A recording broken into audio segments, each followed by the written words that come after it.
People often ask me, Jake, should we go to some quiet place at midnight? Maybe a deserted spot like a forest or a beach. I always tell them not to go at all.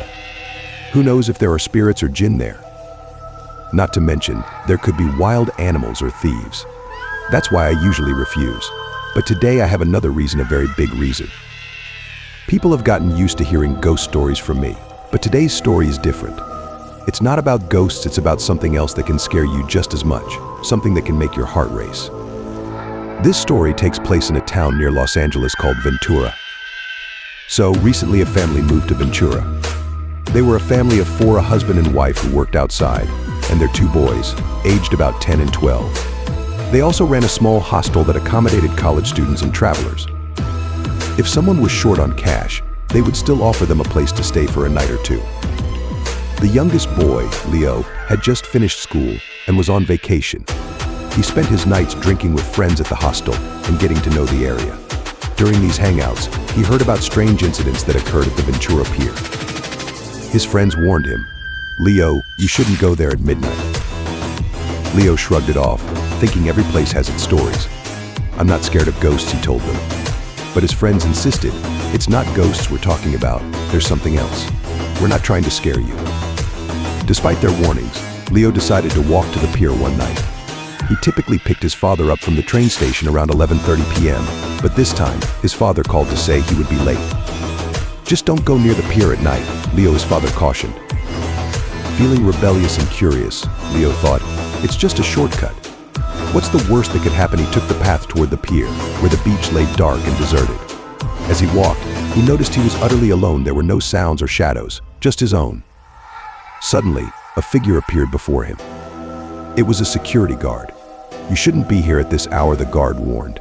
"If you stay too long, you might never find your way back." Confused and a bit unnerved, Leo ran home to tell his friends about the encounter. When he arrived, they teased him, saying, "We told you not to go there." Leo laughed it off. It was just a guard. What's the big deal? But his friends were still uneasy. "Our parents warned us since childhood never to go to the pier at night. It's not just about ghosts," they said. Then someone suggested, "Let's go check it out. It's only 2:30 a.m. We can find out what's really going on." Under peer pressure and a bit of alcohol influence, Leo reluctantly agreed. They all headed back to the pier, but it felt eerily empty. "Where's the guard?" Leo asked. Then, one by one, they started seeing strange animals: a chicken, then a dog, then a cat. Each time one would appear, it would vanish just as quickly, replaced by another.